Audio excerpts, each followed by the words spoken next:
Assalamualaikum warahmatullahi wabarakatuh. Kembali lagi di Voice Carry. Untuk cerita kali ini ada cerita tulisan Daud Sulaiman. Dan untuk cerita yang saya bawakan hari ini yaitu cerita yang berjudul Penumpang Ojek Goib. Dan sebelum lanjut ke videonya, jika kalian belum support channel ini, silakan kalian support dengan cara kalian subscribe dan aktifkan ikon loncengnya untuk pemberitahuan update video terbaru. Oke, seperti apa ceritanya? Langsung saja kita masuk ke videonya. Jangan lupa kalian bayangkan dan imajinasikan pikiran kalian. Waktu hampir menunjukkan pukul 10:30 malam. Aku masih duduk terpaku di bangku pangkalan ojek dengan kondisi motor terparkir di depan. Menunggu penumpang 30 menit lagi biasanya akan mendapatkan pelanggan. Seorang pekerja yang pulang shift malam lumayan untuk modal beli bahan bakar mengojek esok hari seperti biasa. Ini pekan kedua aku mengambil pekerjaan sebagai tukang ojek di kampung baru yang kami tinggali dengan menempati sebuah rumah kontrakan kecil dan murah sambil mencari lahan usaha lain. Kuhisap dalam-dalam rokok terakhir yang sedari tadi menemani sunyi dan rasa dingin. Sendirian di bawah terpan keremangan lampu kecil, tergantung di atas langit-langit pos biasa kami mangkal. Rekan-rekan seprofesi lainnya sudah lama berpamitan satu persatu, undur diri berkumpul bersama keluarga masing-masing. Bang ojek, satu suara mengejutkanku dari arah samping. Seorang perempuan muda cantik mengenakan balutan kebaya lengkap dengan taburan warna-warni riasan wajah mempesona. "Ya Neng." Mbak," jawabku gelagapan seraya membuang rokok yang sudah pendek dan menyengat di sela jari. "Mau pulang kemana Mbak?" Perempuan itu tersenyum. "Jalan saja ke arah barat, nanti aku kasih tahu rutenya." Aku melirik sebentar memperhatikannya sebelum menyalakan motor. "Mbak ini habis dari kondangan atau?" Sengaja tak diteruskan, biar dia sendiri yang menjawab. "Bisa aja seorang sinden atau penari ronggeng mungkin." "Iya bang, aku pulang kemalaman," ujar perempuan tersebut seraya ancang-ancang mengambil tempat duduk di belakangku. Balutan erat kain batik yang membungkus bagian bawah tubuh sedikit merepotkan saat hendak menapakkan kaki kanannya di pijakan motor. Mau tak mau, dia harus mengangkat ujung kain dan menarik ke atas hingga pertengahan lutut. "Mulus," kataku dalam hati. Sesaat setelah melihat sekilas, betis perempuan itu disingkap. "Sudah siap, Mbak?" tanyaku memastikan keamanan penumpang yang sudah duduk merapat di belakang. "Sudah bang," jawabnya dengan suara lembut mendayu. "Jalannya jangan terlalu ngebut ya bang, soalnya aku tak pakai jaket." "Oh siap mbak," sahutku seraya menarik pedal gas motor perlahan, lalu melaju meninggalkan pos pangkalan ojek yang semakin sepi. Sepanjang perjalanan tak banyak percakapan yang kami lakukan, hanya sesekali saja dia bersuara, itu pun untuk menunjukkan arah jalan yang harus dilalui. Jujur saja, karena memang masih benar-benar baru, tak begitu banyak daerah ini yang ku ketahui, termasuk tempat tinggal perempuan yang satu itu. "Waduh," seruku di tengah perjalanan. "Kenapa bang?" tanyanya di belakang. Aku menengadah ke langit sebentar. "Gerimis mbak." Benar, rintik air sudah mulai terasa menerpa wajah. Dingin bercampur udara malam yang membekukan. "Percepat sedikit jalannya bang, takut keburu turun hujan." Ada nada kekhawatiran dalam suara perempuan itu. "Baik mbak, masih jauh ya?" tanyaku memberanikan diri untuk memastikan rasa penasaran yang mengganjal sejak tadi. "Sebentar lagi sampai kok bang," jawabnya kembali setelah membelokkan kanan di depan rumahku tak jauh lagi dari sana. Aku menarik napas lega karena sesaat lagi perjalanan ini akan segera berakhir. Artinya masih ada kesempatan lagi untuk mengojek, mengantar pulang pekerja shift malam tadi. Akan tetapi rintik hujan semakin merapat. "Belok kanan, masuk ke halaman rumahku langsung ya bang." Perempuan itu mengarahkanku. Sebuah rumah yang tak terlalu besar dengan pekarangan asri serta dihiasi lampu-lampu taman yang indah berwarna-warni bersamaan dengan handle rem roda yang kutekan. Tiba-tiba langit-langit benar-benar menumpahkan tangisannya dari sejak tertahan tadi. Terpaksa segera memarkirkan motor lalu mengikuti langkah perempuan. Ikut neduh sebentar ya mbak. Agak sungkan aku berdiri agak jauh dari tempatnya berada sambil mengibas-ngibas sisa air hujan yang sempat membasahi jaket. Di dalam saja bang, di luar sini dingin. Perempuan itu mempersilakanku masuk begitu daun pintu rumah terkuak lebar. Sempat melenggok sebentar memperhatikan seisi rumah yang tampak sederhana. Aku menggelengkan kepala. Terima kasih mbak, saya di sini aja deh. Ada rasa tak enak jika harus ikut masuk ke dalam bersama perempuan muda itu. Khawatir menimbulkan pertanyaan dan omongan orang-orang sekitar, terutama tetangganya. Tetangga, aku tak melihat ada rumah lain di sekeliling, terkecuali tempat di mana saat ini sedang berada.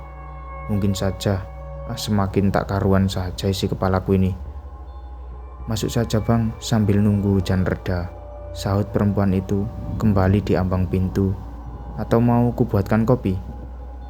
Aku menoleh sebentar, lalu membalas, terima kasih mbak, gak usah repot-repot, saya di luar saja deh, hehehe. Dia masih berdiri memandangiku.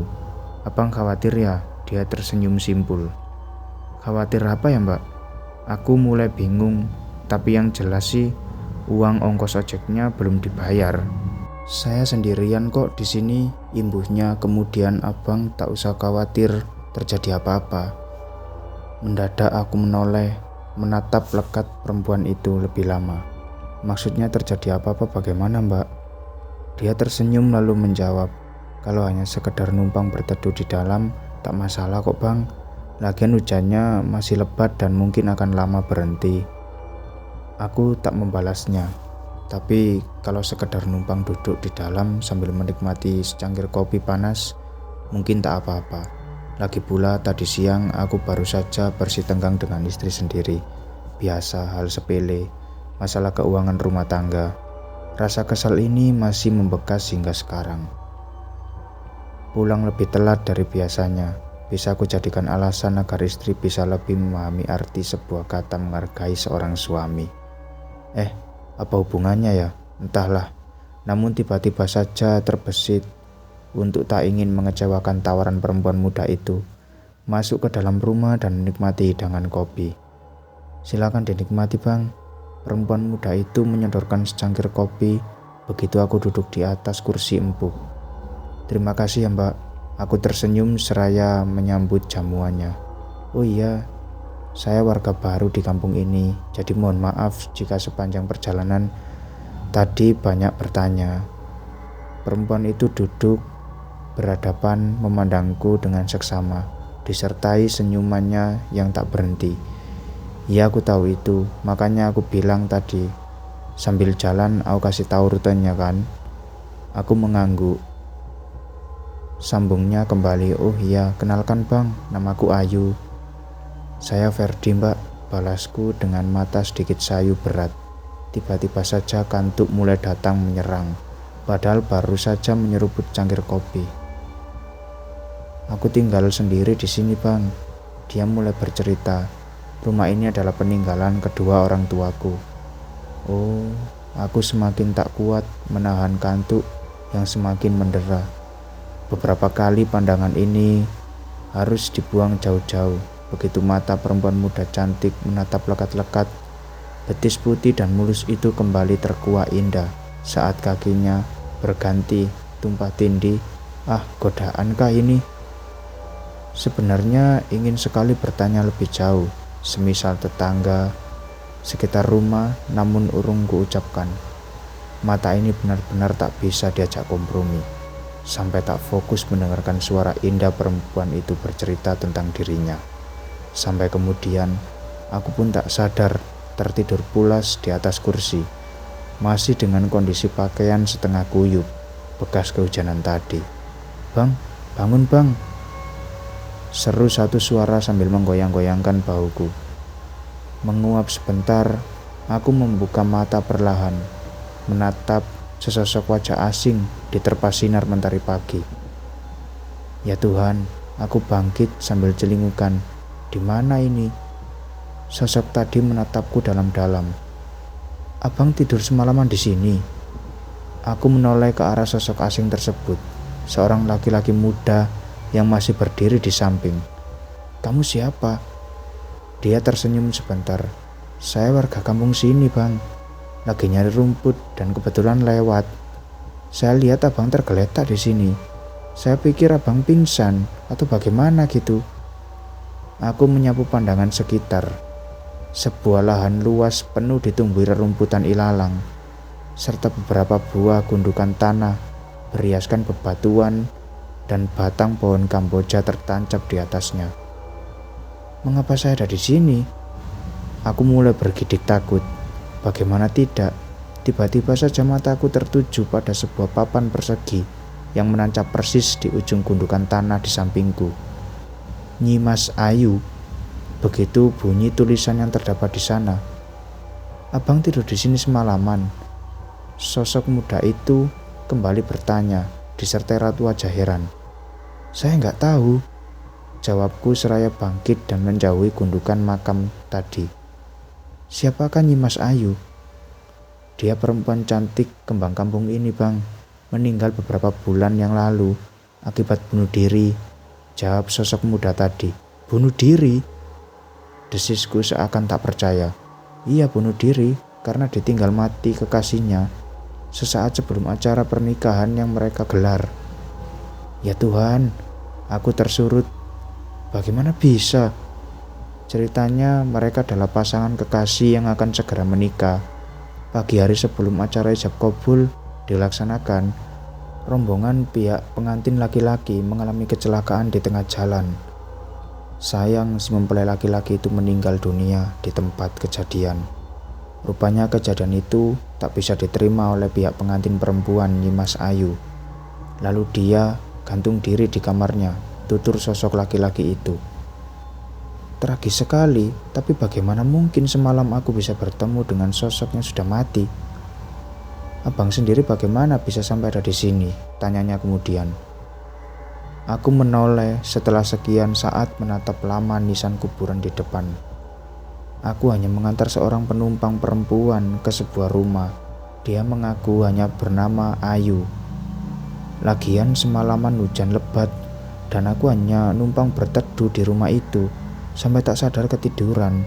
Dan pagi ini tiba-tiba aku ingin segera pulang. Mungkin dari semalam istriku menunggu cemas. Ya, benar memang pusing sekali rasanya berlama-lama di tempat yang aneh seperti ini. Sama sekali tak masuk akal. Aku permisi pulang dulu ya Mas. Kusalami sosok laki-laki itu. Maaf, dengan Mas siapa ini ya? Arya. Baik Mas Arya, saya pulang dulu. Segera kuburu motor yang terparkir dari semalam tak jauh dari tempat di mana saat ini berada. Lalu melaju sekencang mungkin menuju rumah. Semalam abang kemana sih? Itu kalimat yang terucap dari bibir istri begitu tiba di rumah. Abang kalau marah jangan sampai kayak gitu, Bang. Aku khawatir semalaman nungguin abang. Semalam hujan gede, Neng. Abang numpang neduh di rumah teman sampai ketiduran. Balasku setelah memarkirkan motor di depan rumah. Tentu tanpa menceritakan kejadian sesungguhnya semalam. Abang jangan bohong deh, hujan apaan coba semalam? Istriku merengut. Emang semalam hujan, Neng. Abang habis nganter penumpang. Pas mau balik langsung turun hujan gede banget. Emang abang nganter penumpang kemana? Ya masih sekitaran kampung sini. Aneh, masa sih bisa hujan sebagian? Di sini kagak hujan sama sekali. Gak tahu Neng. Abang sendiri lagi bingung. Aku ndak bergegas masuk ke dalam rumah, namun ditahan oleh istri.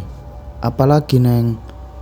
Tadi pagi ada lelaki nganterin uang buat abang, kata istriku seraya menyerahkan beberapa lembar uang kertas berwarna merah. Duit apaan Neng? Aku makin bingung. Gak tahu lah bang. Cuma kata si laki-laki itu Dia lupa calon istrinya belum bayar ongkos ojek abang, makanya dianterin ke mari. Laki-laki calon istrinya bagaimana? Ngaco ah.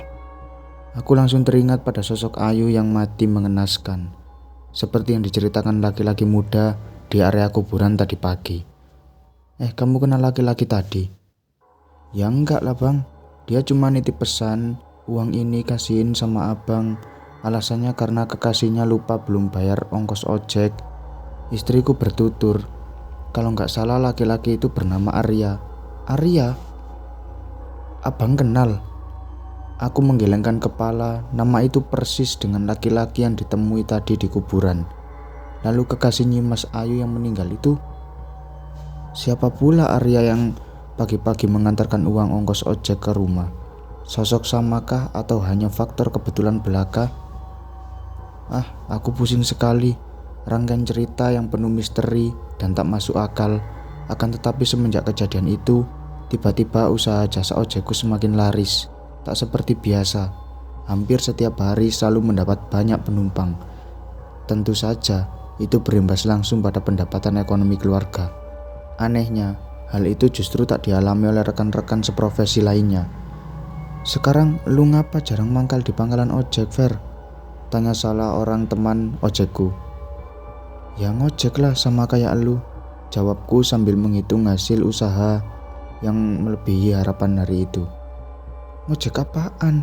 Saban hari gua lihat elu cuma mondar-mandir di jalan doangan. Ngojek apaan coba?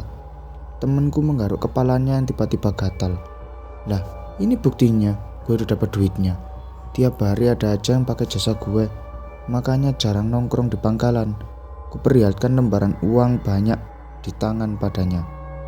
Aneh, ojek apaan coba nganterin penumpang? Penumpang yang mana? Cuma mondar-mandir di jalanan doang, gumam temanku sambil menatap aneh. Entahlah, yang pasti suatu saat mungkin aku akan berganti profesi. Berdagang, itu salah satu pilihan utama karena uang hasil ojekku kini sudah banyak terkumpul dalam saldo rekening.